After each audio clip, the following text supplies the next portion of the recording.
Hablemos de derechos humanos y su defensa. Es tiempo de trabajar por la dignidad de las personas. Humanizándonos. Todos los lunes con Sibel Martínez y Hernán Reyes. Empezamos.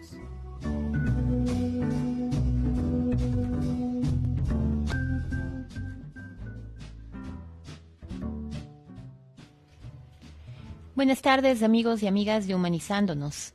Bienvenidos a esta, nuestra 33ª edición. Agradecemos su gentil sintonía en el dial 100.9 FM de la radio Casa de la Cultura. Estamos también en redes sociales como Cultura FM 100.9. Bueno, el día de ayer, como todos conocemos, hubo elecciones. Con grandes sorpresas. Además, sobre este tema vamos a conversar. Tenemos un invitado muy importante en esta mesa de trabajo, pero antes queremos agradecerles porque ayer realizamos un primer space, dialogando desde casa se llamó, y ahí analizamos también los resultados preliminares de las elecciones anticipadas, pero sobre todo de aquellos temas ausentes en esta contienda electoral, respecto a educación, a cultura, a comunicación, a derechos humanos. Contamos con alrededor de 280 personas conectadas y con el aporte de 4 grandes panelistas: Gabriela Bermeo, Naira Chalán, Fernando Cerón, Luis Corral, a quienes damos otra vez las gracias por haber estado conectados el día de ayer. Con ellos abordábamos estos temas y dentro de la conversación pudimos tener, si ustedes quieren, una conclusión clara de que hay ciertos temas ausentes en la mesa del debate. Y efectivamente algo que siempre hemos promovido en este programa, y es que el Ecuador debe humanizarse. Debemos pasar de una política del miedo a una política de bienestar social, reinventar una nueva normalidad fundada en una nueva moralidad solidaria, respetando y resguardando nuestros derechos y los de nuestras futuras generaciones. En un Estado orientado verdaderamente hacia la protección, hacia la igualdad y el bienestar para conseguir un orden social más justo y más humanitario. Y con esto quiero dar la bienvenida, como siempre, a Hernán Reyes, quien nos acompaña siempre en esta mesa de trabajo. Buenas tardes, Hernán. Sibel, buenas tardes. Un saludo también para todos las personas, todas las personas que nos acompañan a través de la señal de 100.9 FM. Cultura. Creo que es muy importante en el momento en que estamos viviendo. No sé cómo te fue ayer a ti, si tuviste la oportunidad de votar sin inconveniente, cómo fue fluido el proceso. Sibel, ¿cómo te fue? Sí, muy bien. Me tocó hacer una fila no muy larga. No me cogió la lluvia, por suerte, porque en la tarde sí llovió, pero yo fui tipo 11 de la mañana en un proceso democrático sin mayores, digamos, situaciones complejas, más bien la gente muy animosa. ¿Tú votaste en Quito? Voté en Quito, sí, al norte de la ciudad. Bueno, yo voté en Sangolquí también sin ningún problema. Efectivamente hubo el resguardo de la fuerza pública, creo que eso fue importante. No hubo, y este es uno de los elementos quizá muy rescatables del proceso electoral del día de ayer, no hubo ningún tema relacionado con violencia, no solamente por el resguardo policial, sino, creo yo, porque los ecuatorianos sí dieron muestras de estar convencidos de que es necesario elegir democráticamente a las autoridades, y creo que esto es una buena señal también. Hoy vamos a tener un primer invitado. Tenemos el gusto de contar con el doctor Esteban Ron. Él es consultor político, el experto en derecho electoral. Y con él, como el programa de hoy, Sibel, vamos a dedicar fundamentalmente a hacer un análisis del proceso del día de ayer. Con él vamos a analizar los resultados electorales, no solamente del Ecuador, porque hace poquitos días también hubo elecciones, las primarias, como se denominan allá en Argentina, y también con Esteban vamos a comentar sobre ese tema. En Argentina es un hartazgo de lo anterior, un hartazgo de lo viejo, que ahora busca una figura refrescada. Yo creo que por ahí son homologables los procesos en cuanto a la sinergia y el cambio generacional que está teniendo la política en la región. no tenemos un efecto, un efecto comparable u otro efecto comparable dentro de la región. Realmente estamos en este laboratorio latinoamericano, pero si nos vamos también al tema de la figura de Petro, también hay resquicios de la personalización de la política, la figura de Boric de la misma manera. Entonces creo que es una debacle regional de las organizaciones políticas en general, de la representación que éstas pueden tener, y que en este momento se está dando una migración a otro esquema de representación. Creo que esos son los efectos más homologables dentro de la región. Muchísimas gracias, doctor. Yo quería hacerle una consulta que también tiene que ver con esto de que hemos entrevistado a varias personas expertas en estos temas y siempre nos han dicho que los debates no definen el voto, ¿no? ¿Qué pasó aquí? ¿Qué pasó con Daniel Noboa? No era ni siquiera favorito en las encuestas, ¿no? Subió 20 puntos, creo, en una semana. ¿Cómo analizar esta sorpresa que nos dio el candidato? Visto como un casi outsider, ¿no? El que esperaba la gran mayoría de ciudadanos. Y si podríamos decir que frente a esa decisión podríamos esperar un cambio. Él encarna ese cambio que necesitamos, ese hartazgo también que nos llevó a decidir así. A ver, yo creo que es muy temprano como para hacer un análisis en ese sentido. Yo les decía que me baso siempre en los 3 estratos del gobernante ideal, es decir, el tema personal, el tema de la militancia política, las actuaciones políticas previas dentro de un esquema de organización, y finalmente la experiencia. Daniel Noboa en el ámbito personal obviamente no tiene una cola política fuerte. De seguro se verá algo en la campaña para la segunda vuelta. Una militancia no tiene, ¿sí? No tiene él. Recordemos que jamás tuvo participación en el PRIAN, menos aún en el siguiente partido de su padre, Adelante Ecuatoriano Adelante, y llega a través de una coalición de 2 organizaciones políticas que definitivamente son de papel, ¿sí? Que no tienen una estructura y que sirvieron solo para potenciar o auspiciar la candidatura de Daniel Noboa. Su experiencia como legislador, digamos que no tuvo una trascendencia absoluta. Por ahí hubo un proyecto de ley cuando se trataban los proyectos en materia económica urgente, que él se hizo cargo del informe favorable para tratar esta ley macro por parte de Guillermo Lasso, que finalmente no fue aprobada, pero no tuvo una actuación trascendental. Entonces creo que no llegamos todavía a ese nivel de discernimiento en el cual decimos, sí, Daniel Noboa es un outsider con conocimiento que puede cambiar el país. No estamos todavía en ese nivel, sino que estamos en un voto circunstancial, de primera vuelta, de reacción, de sentimiento, de bronca, como ustedes decían, y que realmente todavía no se empieza a analizar a él como una figura política. Entonces, eso se va a manifestar en esta segunda vuelta. El debate de la segunda vuelta va a ser trascendental, creo yo. Va a tener muchas expectativas y puede decantar en votos, pero es este punto en el cual la figura de Daniel Noboa va a empezar a generar dudas, ¿sí?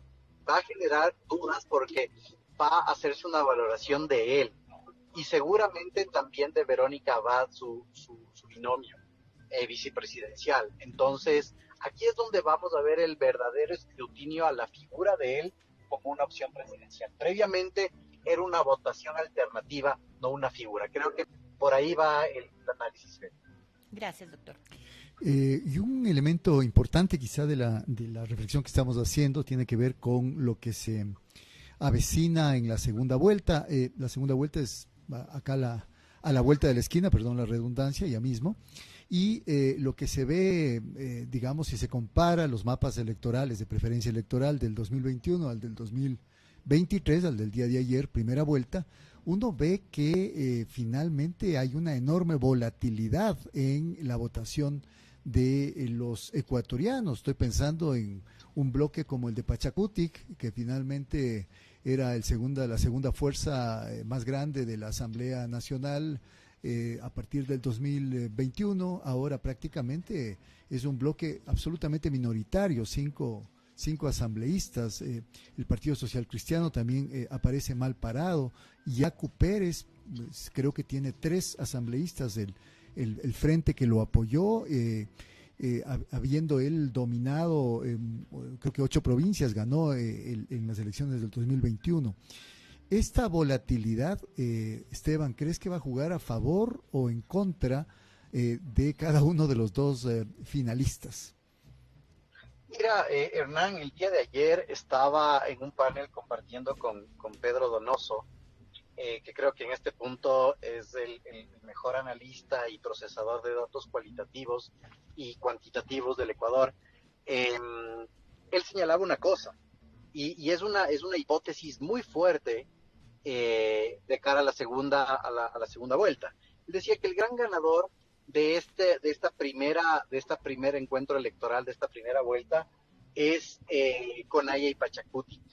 Y a mí me sorprendió esta afirmación, y le decía, ¿por qué, Pedro? Y él me decía, porque Conaya y Pachacuti no auspiciaron ningún tipo de candidatura, ni siquiera la de Yacu Pérez Guartambel.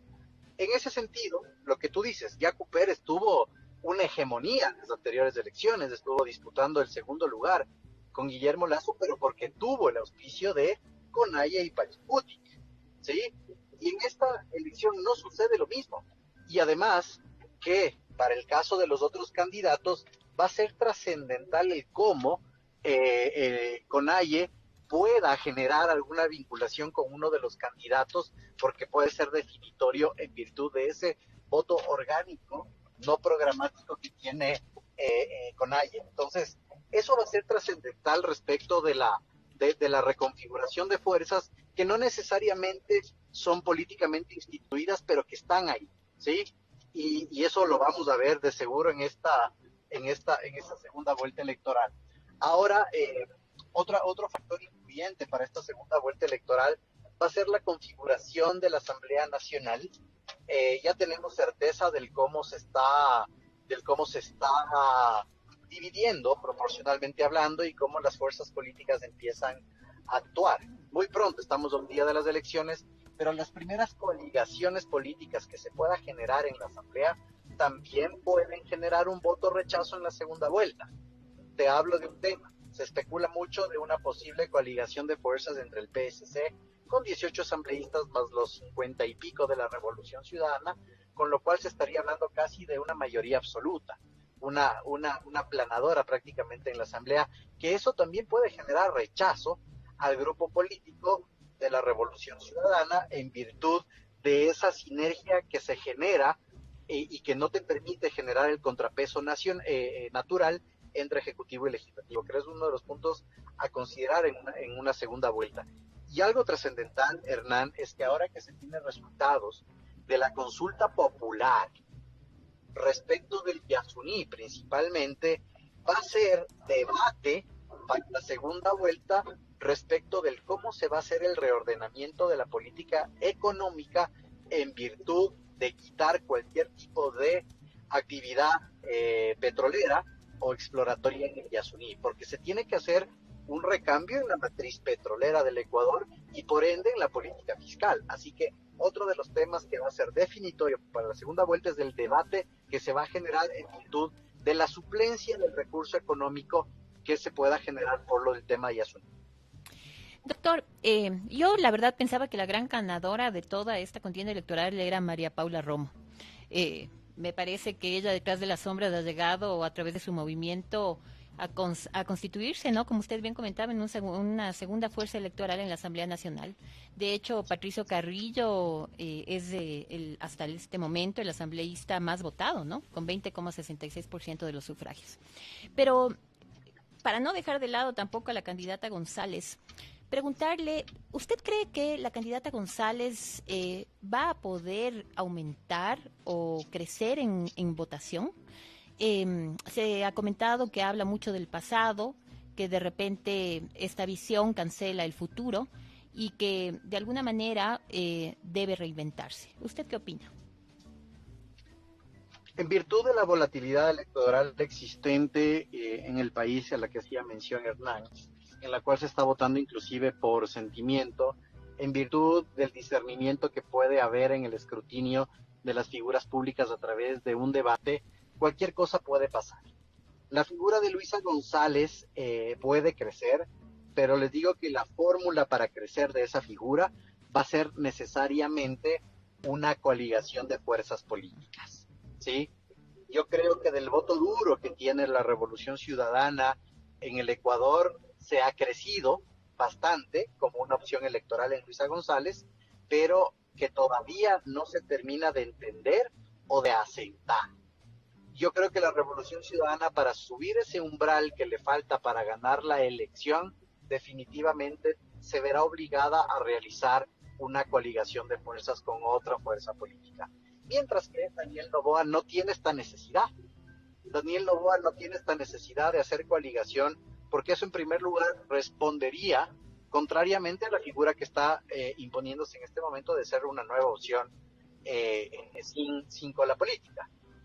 Recordemos lo que pasó con Rafael Correa en sus primeras instancias. Él llega absolutamente solo a las instancias gubernamentales, sin auspicio político, porque creía que la coaligación le puede traer detrimento. Entonces, yo creo que Daniel Noboa no requiere de coaligación, pero Luisa González sí va a requerir de una coaligación de fuerzas para seguir creciendo, porque la Revolución Ciudadana creo que ha agotado sus fuerzas hasta el momento, y el voto duro sigue siendo su sostén principal, y el crecimiento de Luisa González dio hasta donde dio. No va a crecer nada más, no tiene más haces bajo la manga.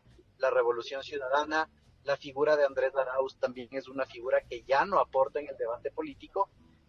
Por el contrario, Verónica Abad hay que ver qué hace. Entonces veo que por ahí va el tema. Revolución Ciudadana posiblemente presente una coaligación de fuerzas. Gracias, Esteban. Y para terminar la entrevista, una pregunta, una consulta. De hecho, una segunda vuelta es prácticamente un referéndum entre solamente dos opciones, es decir, de ley, por la dinámica propia de la segunda vuelta, se vuelve a polarizar el país. Estás a favor del uno, a favor del otro, con un voto muy, muy minoritario, digamos, que va hacia el nulo o va hacia el blanco.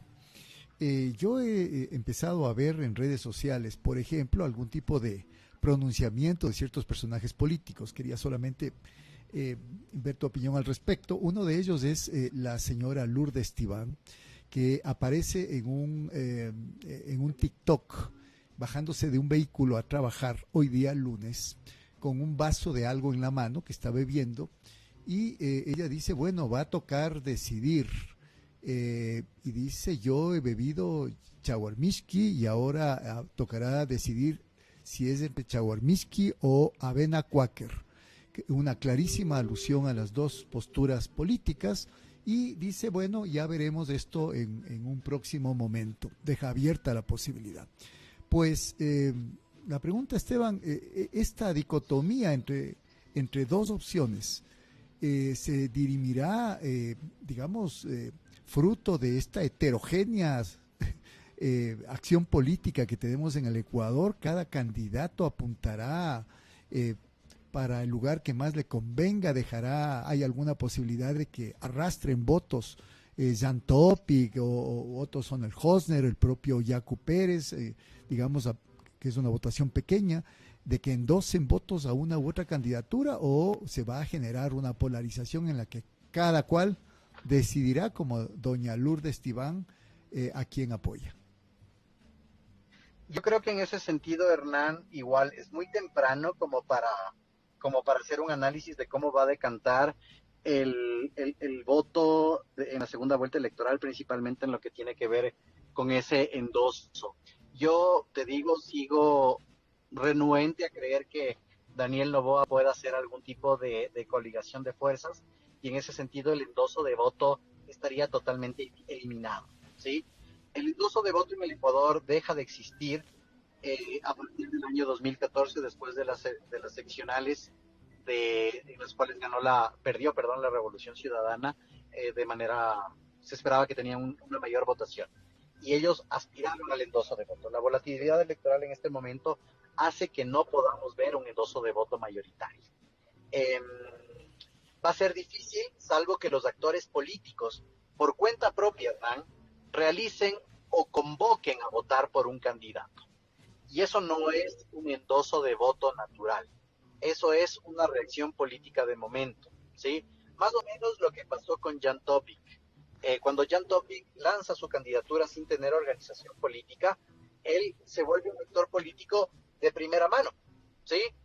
¿Y qué es lo que pasaría si estos actores políticos de primera mano llaman a votar por un candidato? Obviamente es un llamado, pero no un endoso, porque recordemos que Ecuador es el país de candidatos sin organizaciones políticas y de organizaciones políticas sin candidatos. Entonces va a ser muy difícil el endoso. El endoso es político partidario o de tendencia ideológica, y en este momento, al no tener identificado una tendencia ideológica en el país, va a ser complicado. Tal vez llamamientos aislados de actores políticos o de ex candidatos que pierden en esta primera vuelta se den, pero endoso per se dudo mucho, Hernán. Perfecto, te agradecemos muchísimo, Esteban, por la deferencia, haber estado con nosotros. Ya te tendremos una próxima oportunidad para seguir con análisis de este tipo, y con esto cerramos la primera entrevista del día de hoy. Muchísimas gracias por la oportunidad, Hernán. Siempre será un gusto saludar y conversar con ustedes. Gracias, Esteban. Ya volvemos con Humanizándonos.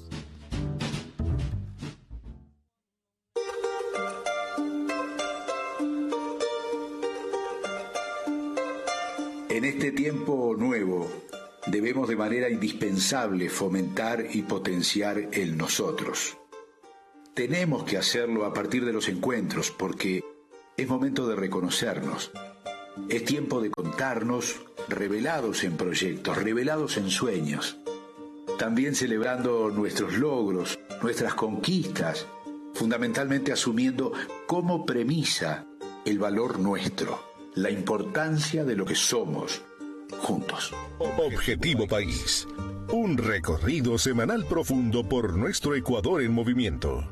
Sendas, caminos, valles y llanuras. Esmeralda no era un lugar donde el canto y la palabra de nuestros pueblos, defendiendo identidad.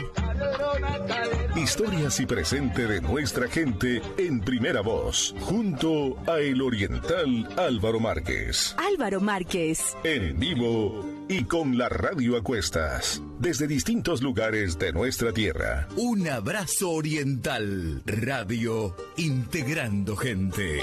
Domingos de 14 a 16 horas. Objetivo País. Aquí en Cultura FM. Esto es Humanizándonos. Continuamos.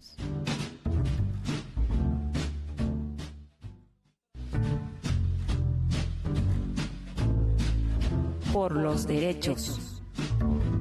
Ponemos la mirada en las principales noticias.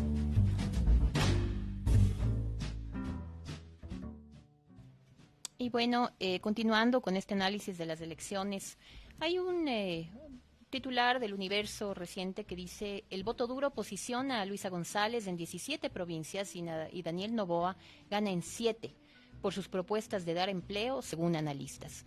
Hernán, tú tienes un dato actualizado respecto a este tema. Así es, Ibel. Hay un reporte del Consejo Nacional Electoral del conteo para presidente de la República, cortado a las 17 horas de la tarde, es decir, hace pocos minutos, aproximadamente una media hora atrás, algo más.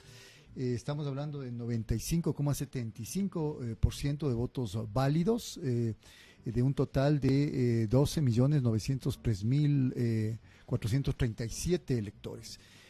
Ha subido algún punto porcentual, alguna décima porcentual la candidata Luisa González, está con 33,49%, seguramente llegue al 33,50 o lo rebase, y el que le sigue, Daniel Noboa, tiene 23,54%, es decir, casi ya le está sacando 10 puntos de ventaja, y obviamente el resto de candidatos también han tenido alguna ligera variación. Pero más allá de esto, a mí me interesaba tratar también un punto que ha sido objeto de cuestionamiento por parte de múltiples analistas acá, y creo que es uno de los elementos negativos que dejó la jornada del día de ayer. Esta falla informática, aparentemente, según dice el Consejo Nacional Electoral, por hackeo, por venta irregular de códigos para ingresar al sistema informático del CNE, de los ecuatorianos y ecuatorianas que debían haber votado vía telemática en el exterior, es decir, en distintos países de Europa, en Estados Unidos, en África o donde ellos estén. Esto ha sido tan significativo, Sibel, que ha llegado a haber personas, inclusive algunos representantes de migrantes, que han hablado, y analistas también, que han hablado de la necesidad de que pueda inclusive repetirse el proceso electoral para los migrantes en el exterior, a fin de que puedan tener la oportunidad, como debe ser, de que todos puedan votar. Así es, comentando y siguiéndole a Mauro Andino, por ejemplo, en Twitter, él dice: la violación del derecho al voto de nuestros migrantes debe ser objeto de una acción de queja en contra de los consejeros del CNE ante el Tribunal Contencioso Electoral. La sanción es una multa de 1 a 30 salarios básicos unificados y no pueden ser destituidos, ¿no?, los consejeros. Él habla incluso de que la nueva asamblea podría enjuiciarlos políticamente, Hernán. Y en efecto, no hay una violación del derecho al sufragio de nuestros compañeros ciudadanos migrantes, y es complicado, como también es complicado algo que en algún momento también se refería el ex presidente Correa, y él decía que recordemos que hay una migración de más de 200,000 personas, y que ellos también, digamos, no han tenido esa posibilidad, no van a poder votar, están en situación irregular en otros países, y también, digamos, esa intención de voto debería ser analizada. No sé qué piensas, Hernán. Pienso que sí. Yo creo que todo elemento, toda situación irregular que afecte a los derechos políticos de los ecuatorianos tiene que ser subsanado de la mejor manera posible y, por supuesto, dentro del marco de la ley, dentro de lo que permite efectivamente el Código de la Democracia. Así que habrá que ver finalmente cómo se resuelve este problema. Se trata de un número porcentualmente hablando o cuantitativamente hablando significativo de compatriotas que no pudieron votar, y por lo tanto creo que este es un tema que debe preocuparnos a todos los ecuatorianos. Otro asunto interesante también que quería yo mencionar tiene que ver con ya lo mencionamos en la asamblea, en la entrevista, con Esteban Ron, tiene que ver con la composición de la Asamblea Nacional. Es interesante decir que muchos de los asambleístas que se volvieron a postular, sobre todo de bancadas como Pachacuti, como el Partido Social Cristiano, entre otros, terminaron no siendo objeto de la preferencia electoral, y hubo sorpresas mayúsculas. Un candidato que yo creo que había descollado, por ejemplo, como es el candidato Luis Esteban Torres, finalmente no logró la votación necesaria para poder ser reelecto, digamos, o mejor dicho, electo en estas elecciones anticipadas. Lo mismo el candidato Vanegas, lo mismo el expresidente de la Asamblea Nacional, Saquicela, y en ese sentido creo que hay también esta idea de que hay un voto castigo, pero lo curioso es que en cambio candidatos y candidatas de la Revolución Ciudadana, muchas de ellas, sobre todo mujeres, que es los nombres que me quedan de alguna manera que recuerdo grabado de las proyecciones que se están haciendo, en cambio vuelven a ocupar un curul en la Asamblea Legislativa, reafirmando una vez más, Sibel, de que la Revolución Ciudadana se convierte en la única organización política de tipo movimentalista, digamos, que parece tener un voto duro. Inclusive se habla de que la votación de los asambleístas superó a la votación por la candidata presidencial. A mí me resuena dos temas. Uno ya lo comenté, que tiene que ver con Patricio Carrillo, ¿no? Es el más votado, digamos, el candidato más votado de la Asamblea, y eso me deja a mí algunas interrogantes, ¿no? Tenemos memoria corta, definitivamente, no dimensionamos, porque yo creo que en este caso el que él haya ganado también es una forma de mezclar inmunidad con impunidad. Y eso es algo que debería estar muy claro, ¿no?, para nosotros. Ya veremos qué pasa con ese informe de la verdad, por ejemplo, del 2019, que fue presentado en la anterior asamblea y que nunca fue tratado, y también con lo que refiere digamos, a las protestas de junio del 2022. Pero asimismo me llama la atención que, por ejemplo, Lucio Gutiérrez haya entrado. después de todo lo que vivimos, ¿no? Frente a su mal gobierno, que tuvo que salir huyendo, recuerden ustedes, hasta se tropezó cuando salía y se trataba de montar en un helicóptero, hoy es asambleísta. ¿Cómo interpretar estas decisiones, Hernán? Bueno, Sibel, vivimos la sociedad de la desmemoria, vivimos la sociedad de la información, pero al mismo tiempo de la desinformación, y en ese sentido me parece que esto afecta a la capacidad que pueden tener los votantes para poder encontrar una hilación o alguna razón causal para votar por una u otra persona. Parece que fuese como que cada proceso electoral se revuelven simplemente como que las fichas dentro de un ánfora y las personas escogen como que estuvieran nuevamente el proceso empezando desde cero. Fijémonos otro ejemplo, ¿no? Es decir, muchas personas, estoy seguro que entre nuestros oyentes existen pocos que tengan el recuerdo de lo que hizo el propio Daniel Noboa cuando estuvo en la Asamblea Legislativa. Él fue asambleísta y muchos analistas, inclusive yo llegué a escuchar a un analista decir que él era la clara representación del outsider. Él no es un outsider de la política, él ya representó a un partido político, a una organización política, tuvo una actuación por demás gris, por demás opaca, digamos, no brillante precisamente en ese sentido de la palabra en la Asamblea Legislativa, por más que me parece que presidió una de las comisiones de la Asamblea Nacional, y sin embargo luego se presenta y por arte de magia, digamos, de la estrategia discursiva y de la campaña electoral, aparece como que alguien que no tiene un pasado político. Y es que eso pasa mucho, ¿no? Mira, yo analizaba en el fin de semana y preguntaba a varias personas por quién iban a votar. Y en un barrio particular, Katsukire Velasco, consultaba esto, ¿no? Por lo general, el presidente del barrio, pues, de alguna manera da ciertos lineamientos para la votación.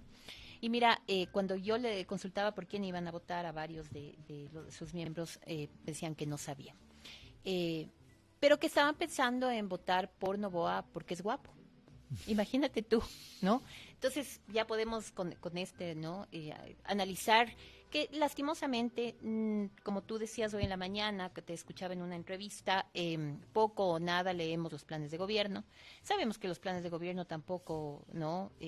Digamos, dan una claridad respecto a la visión que tiene ese candidato. Peor si es que, como bien nos decía el doctor Ron, hablamos de una personalización, ¿no? En este caso del voto de esa elección. Sin embargo, es importante saber por quién vamos a votar. De repente hay análisis que nos decían, ¿no? y nos obligan a pensar que lo que tenemos que hacer es cambiar de régimen, porque es que ya no aguantamos más, ¿no es cierto? Lenin Moreno, ¿no? Todos coincidimos que fue un mal gobierno, ahora Lazo que se está yendo antes de acabarlo, y queremos continuar con lo mismo. Esa es la pregunta, ¿no? ¿Qué esperar de la ciudadanía? Porque debe ser un voto consciente, un voto, digamos, analizado para no volver a cometer los mismos errores. Así es, Ibel, y no se trata solamente de Lenin Moreno o de Guillermo Lazo, que terminan siendo repudiados en su ejercicio del cargo de la primera magistratura, sino que ya tuvimos acá todo este lamentable proceso que se dio entre 1997 y el 2005 con la caída de 3 presidentes. Luego con la Constitución de Montecristi en el 2008 se reforzó, y creo que ese es uno de los grandes temas a debatir en el futuro, se reforzó el hiperpresidencialismo justamente en un sistema político, en un sistema electoral que hace que pueda llegar, yo diría, alguna persona sin militancia, sin trayectoria, sin tener capacidades reales para el desempeño del cargo a ser presidente del país.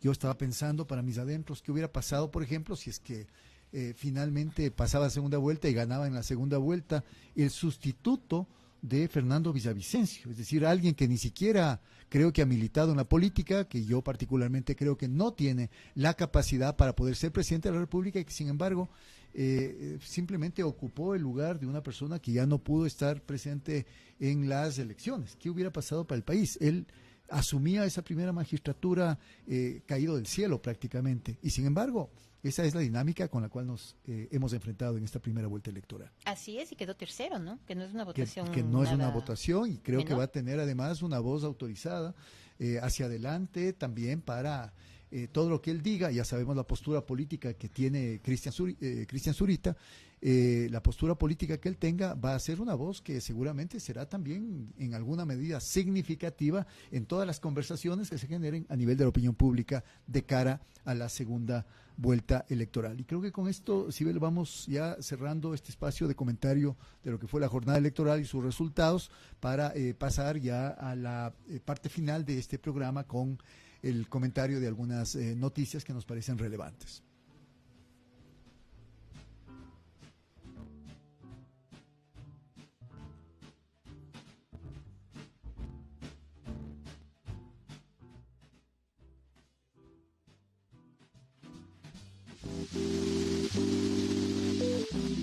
Hablamos ahora, entre miedos y medios.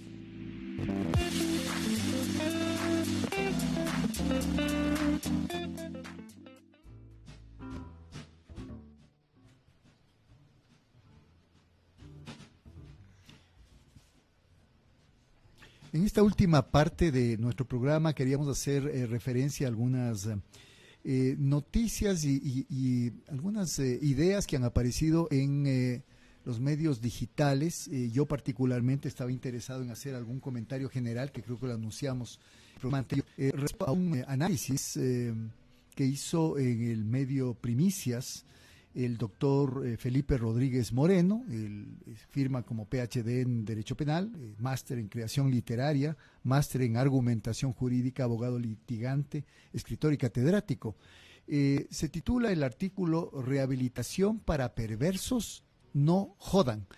Y lo que básicamente está planteando el doctor Rodríguez es que defender derechos humanos no es contrario a evitar la impunidad. Esa es la primera frase que él escribe, digamos una frase con la que evidentemente todos estamos de acuerdo. No hay ninguna intención de defender la impunidad cuando se defienden los derechos humanos, pero si ven lo que más adelante dice el doctor Rodríguez, debe ser objeto de una enorme argumentación y contraargumentación.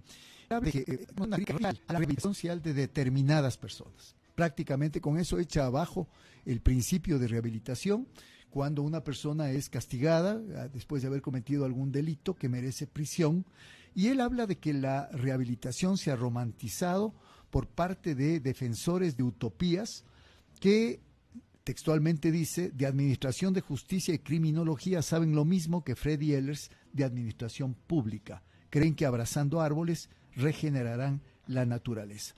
Y luego de eso, Sibel, solamente para también que puedas comentar este tema, hace la clásica dicotomía argumental que divide maniqueísticamente el mundo entre personas buenas y personas malas. A las personas malas, el doctor Rodríguez las llama perversos. Nadie sabe de dónde o quién va a hacer esa señalización, quién va a identificar a una persona como perverso. A un delincuente le va a decir perverso, usted no es delincuente, usted es una persona perversa y por lo tanto no tiene derecho a la rehabilitación. Y lo que dice el doctor Rodríguez es lo siguiente: apela al lector y le dice al lector, usted como yo le tiene terror a la cárcel. En cambio, contrasta con los perversos y dice, para los perversos la cárcel es parte de su ciclo vital. Yo no sé de dónde se saca esa idea de que hay seres humanos que tienen distintos ciclos vitales. Para algunos la cárcel es efectivamente un lugar al que nadie querría ir, al que no se quiere ir, es el último lugar al que uno querría ir, y para otros, en cambio, simple y llanamente y de manera mágica, es parte de su ciclo vital. Usted sabe, dice, que irá a la universidad, que tendrá hijos, que tendrá nietos, que tendrá un trabajo, que comprará una casa con hipoteca, que viajará, que será líder sindicalista, que tendrá una fundación o cualquier cosa que proyecte para su vida. Para el perverso criminal, él sabe con certeza que la cárcel forma parte de su paso por la vida.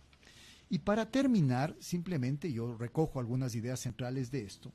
Dice, los perversos no son rehabilitables en prisiones. Si fuesen rehabilitables, entonces cada vez que alguien es reincidente, el Estado nos estafa, porque si alguien ya cumplió su pena y delinque otra vez, es el Estado el que falló al rehabilitarlo. ¿Qué opinas tú que has estudiado Derecho y trabajas el tema de derechos humanos sobre estas peregrinas ideas? Desde mi punto de vista, con todo el respeto que se merece el doctor Rodríguez, me parecen peregrinas ideas muy faltas de argumentación. Bueno, yo solamente decirte que alguna vez hice el intento de tratar de leer al doctor Rodríguez. No me gusta cómo se maneja él, porque digamos, hay formas y formas de escribir, desde la superioridad, ¿no es cierto?, desde la imposición. A mí particularmente no me agrada. Sin embargo, en esta, artículo que ha escrito, efectivamente, ¿no?, hay muchas cosas que debemos poner en la mesa del debate. Una, siguiendo, además con catedrático, universitario, PhD y todo, debería tener, digamos, una visión un poco más amplia de lo que significa, además, la rehabilitación social y en este país, ¿no?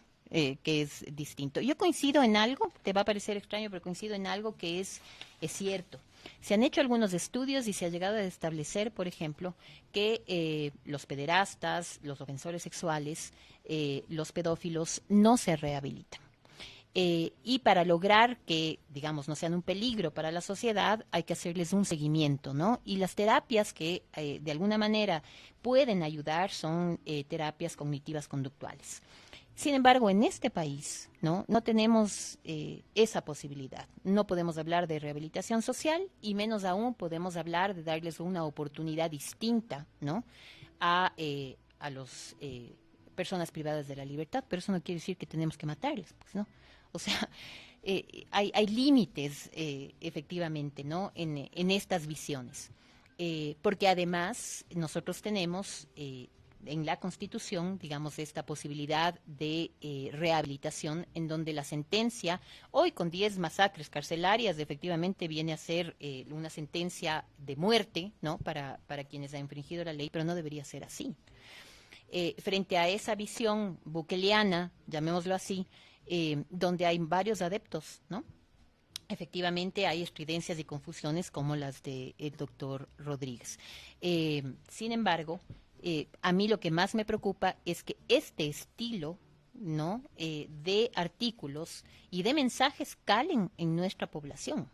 Eso dice mucho de esa violencia inusitada que estamos viviendo, en donde hemos decidido poner en paréntesis a la legalidad que evita que seamos violentos y que justifica crímenes atroces como los que hemos visto recientemente, Hernán, por parte de miembros de la sociedad.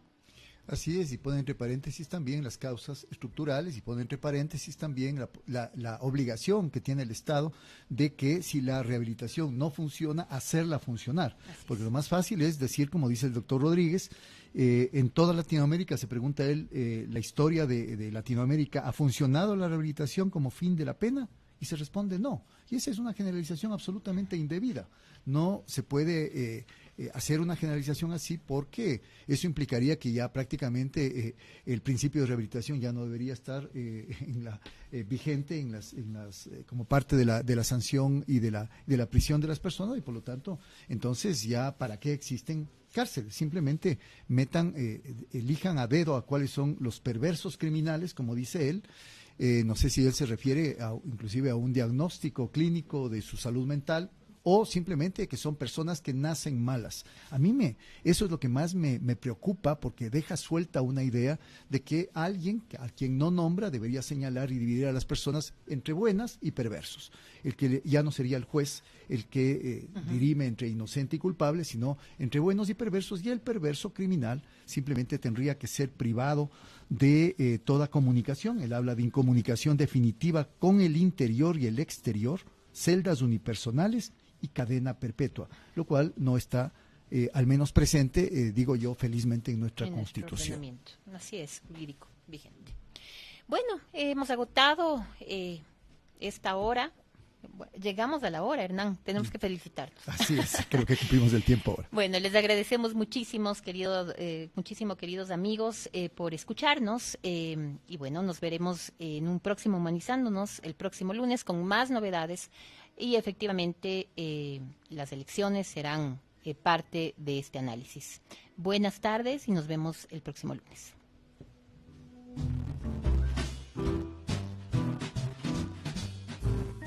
Esta fue una nueva edición de Humanizándonos. el espacio por la defensa de los derechos. Les esperamos el próximo lunes a las 5 de la tarde.